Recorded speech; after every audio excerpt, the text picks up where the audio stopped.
మీరు చేసింది ఇక్కడితో చాలు. మీ పాపం పండింది అంటూ ఒక్కసారిగా ఎమోషనల్ అవ్వడంతో పాటు కన్నీరు పెట్టుకుంటూ ఒక ఫైర్ వీడియోని షేర్ చేసుకుంటూ వచ్చేసింది.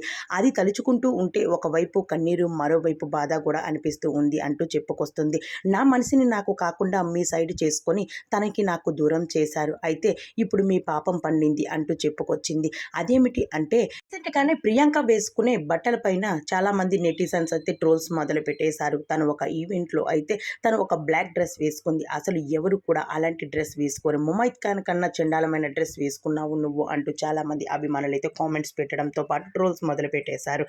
ప్రియాంక జైన్ జానకి కలగనలేదు సీరియల్‌లో అయితే ట్రెడిషనల్‌కి మారుపేరనే చెప్పాలి. ఆ సీరియల్‌లో మంచి పేరును, గుర్తింపును సంపాదించుకుంది. దాని తర్వాత తను ఇలాంటి డ్రెస్సులు వేసుకోవడంతో అలానే 'బిగ్ బాస్' హౌస్ నుండి వచ్చాక మీరు మరింతగా కూడా ఇలాంటి డ్రెస్సులు వేసుకోవడం ఏమాత్రం కూడా బాగోలేదు అంటూ చాలామంది నెటిజన్లు ట్రోల్స్‌తో పాటు కామెంట్స్ కూడా పెట్టుకొచ్చేస్తూ ఉన్నారు. అయితే దీని మీద స్పందించిన కావ్యశ్రీ అయితే మీరందరూ కూడా నా నిఖిల్‌ని నాకు కాకుండా దూరం చేసేశారు. అయితే ఆ దేవుడు చూస్తూనే ఉంటాడు అన్నీని. నాలాంటి మంచిదానికి ఎప్పుడు కూడా దేవుడు మంచే చేస్తూ ఉంటాడు. అసలు ఉండే నా చుట్టూ తిరిగే నిఖిల్ ఈరోజు మీ చుట్టూ తిరుగుతూ మీతో డాన్స్ చేస్తూ ఉంటే నాకు చాలా బాధ అనిపిస్తూ ఉంది. ఏం చేస్తాం తప్పదు కదా అంటూ ఒక్కసారిగా ఫైర్ అవుతూ వీడియోనైతే షేర్ చేసుకురావడం జరిగింది.